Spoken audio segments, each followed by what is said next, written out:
Nitwa Muzungu Gerard nkaba ndi umuyobozi w'akarere ka Karongi. Nagira ngo mumfashe musabe nyakubahwa guverineri w'intara y'Amajyaruguru akire tumwakire kabasuhuze Banyakarongi mumeze neza.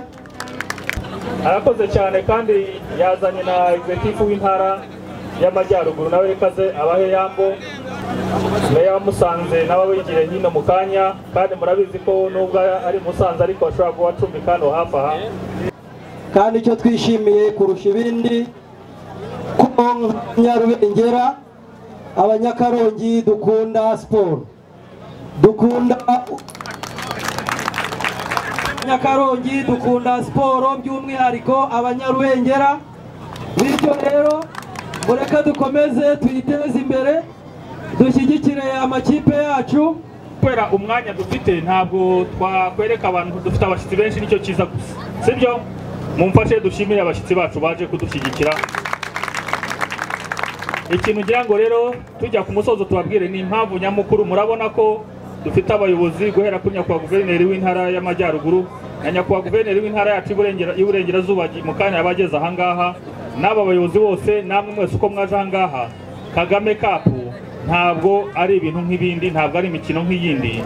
Icyambere ni ukwimakaza imiyoborere myiza nyakubahwa Perezida wa Repubulika Paul Kagame. Kandi murabibuka ko umwaka ushize Banyarubengera Abanyakarongi ahangaha so twamwakiriye, icyo gikombe se cyava ahangaha ubwo ngubwo. Ariko icyo dushyize imbere ni uko twese nk'Abanyakarongi na Musanze dushyira imbere dukina fair play, twimakaza imiyoborere myiza ntiba nko guhutaza. Ni umuturage hehe no dukina Kagame Cup umuturage hehe, twimakaza imiyoborere myiza dushyira imbere umuturage mu gushaka uko tuzamura imibereho n'ubukungu n'imiyoborere, ariko dushyize imbere amahame nyakubahwa Perezida Paul Kagame yatwigishije, ari nayo dushingiraho uyu munsi muri mukino wa none. Nagira ngo rero aho turi twese twibuke yuko umwaka ushize dutoranya kwa Perezida wa Repubulika twarimo dutora imiyoborere myiza, twarimo dushyira imbere ubukangurambaga butuma nta munyarwanda usigara inyuma, yaba mu buzima, mu mibereho myiza no mu bukungu tuzamuka twese. Rero nagira ngo mbashishikarize, ubwo turi muri Kagame Cup tugeze mu mpera z'umwaka, mbasabe ko dufatanya kujya muri mituelle de santé, ubuzima bwiza, ubuzima buzira umuze, ko umuturage yishyura mituelle de santé. Mu kwezi kwa karindwi turashaka ko tuzatugeza 100% muri mituelle de santé.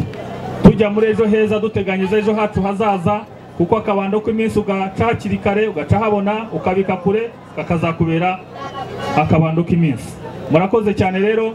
Ubwo igikombe kirajya hehe? Igikombe kirajya hehe? Ariko abantu bavuye Amajyaruguru nyakubahwa guverineri mu byubahiro tumugomba arabizi ko turabanza tukabafata neza, ko twakira abantu neza i Karongi, duteza imbere ubukerarugendo, ariko twagera iwabo tukabereka ko ahari mu Burengerazuba.